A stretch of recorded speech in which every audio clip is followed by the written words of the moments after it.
we would like to underscore the importance of upholding the provisions of the JASIC, ultimately towards the resumption of the peace talks.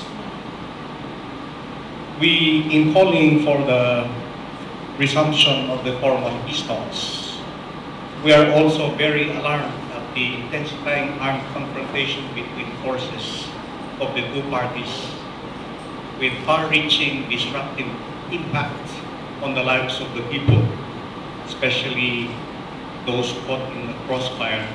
And we know that these are people in far-flung places in our country na bihirang marating ng media.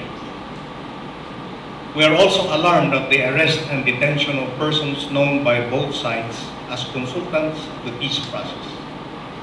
The killing of a father and his two sons, whose bodies were found in a shallow grave in Abra, of another indigenous leader in Ifugao yesterday, and of a fair trade leader in Panay, all unarmed civilians, and in a span of 2 weeks, are truly a cause for grave alarm, as are the increasing number of human rights violations.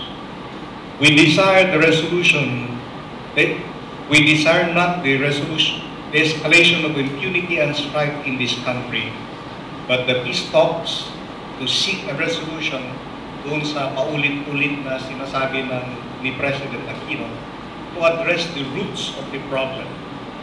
In the same vein, that peaceful resolutions are sought to settle territorial disputes between and among Southeast and Northeast Asian countries. Ang NCCP po ay naninindigan sa kahalagaan ng kapayapaan, ang tunay na kapayapaan.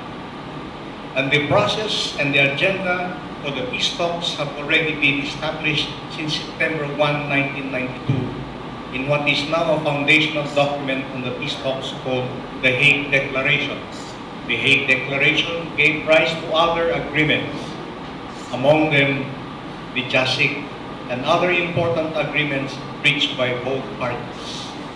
Sa aming paningin sa National Council of Churches, these are outstanding documents na mahalaga sa pagsulong ng tunay na kapayapaan. At the core of the current impasse in the resumption of the peace talks is the JASIC, or the failure to uphold its provisions. The JASIC was signed by both parties in the Netherlands on February 24, 1995 to adopt, I quote, safety and immunity guarantees to protect the rights of negotiators, consultants, staffers, security, and other personnel who participate in the GRP, now GPH, NDFP peace negotiations. The JASIC also provides that any disagreement or application of the interpretation and application of the provisions of this joint agreement shall be the subject of the consultation between the two panels.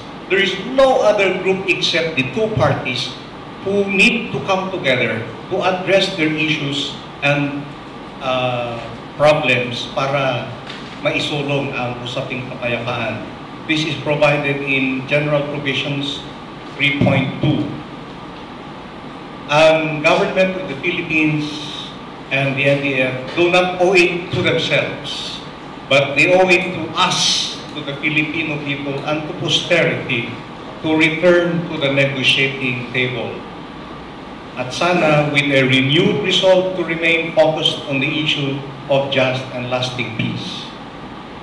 Sana mawala din ang discordant voices among and within the parties involved in the peace process.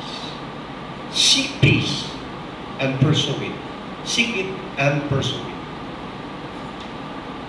Ang NCC ay nananawagan sa ating lahat, kasama ang mga media at ang ating mga kasapian, to remind us that the Lenten season highlights the suffering of Jesus Christ para tayo ay maligtas mula sa pagkabulit ng kasalanan at kamatayan.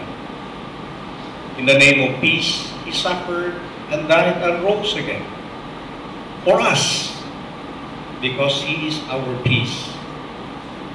May the God of peace Himself sanctify us wholly. Maraming salamat po.